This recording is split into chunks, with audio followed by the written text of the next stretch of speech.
Hello. Good afternoon, sir. Welcome to Tripura. Thank you so much. I didn't expect it. No, no. Kind of you. A very short flight. It's a pleasure. Quite the enough. The phrase itself is self-explanatory.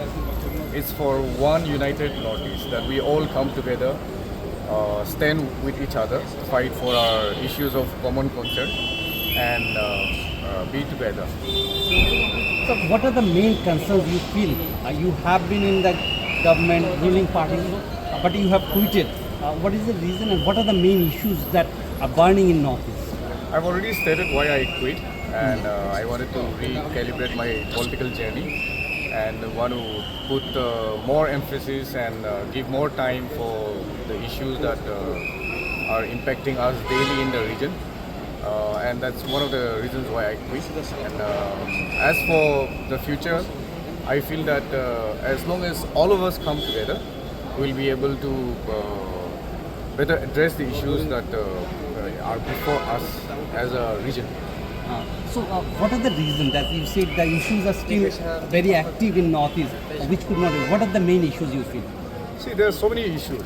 We cannot just point out one, but starting from our issues of land rights, issues of dignity, of identity, issues of daily governance, which has not reached the intended beneficiaries. So a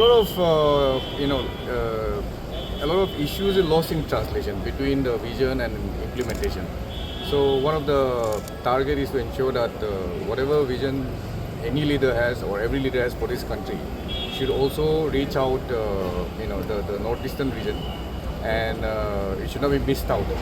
So we want to be the bridge between policy and implementation as well, among other things. My last question is, present government said last mile delivery. Has Northeast somewhere been left out? And even from your state, if you see into the peace talks that are going on, is it taking too long? Yes, definitely. It's for everyone to see. It's a very obvious question that you're asking. So if you look at the entire Northeast, from even accords that have been signed, how many accords will we see being signed till we see the light of day? And these are issues that I think we need more deliberation, more pressure, and we need to come united as one people to fight for the implementation of our rights, starting from not just Tiprasa Accord, but starting from Assam Accord. And I'm very happy to be in Tripura and Agartala. Thank you, sir. Thank you.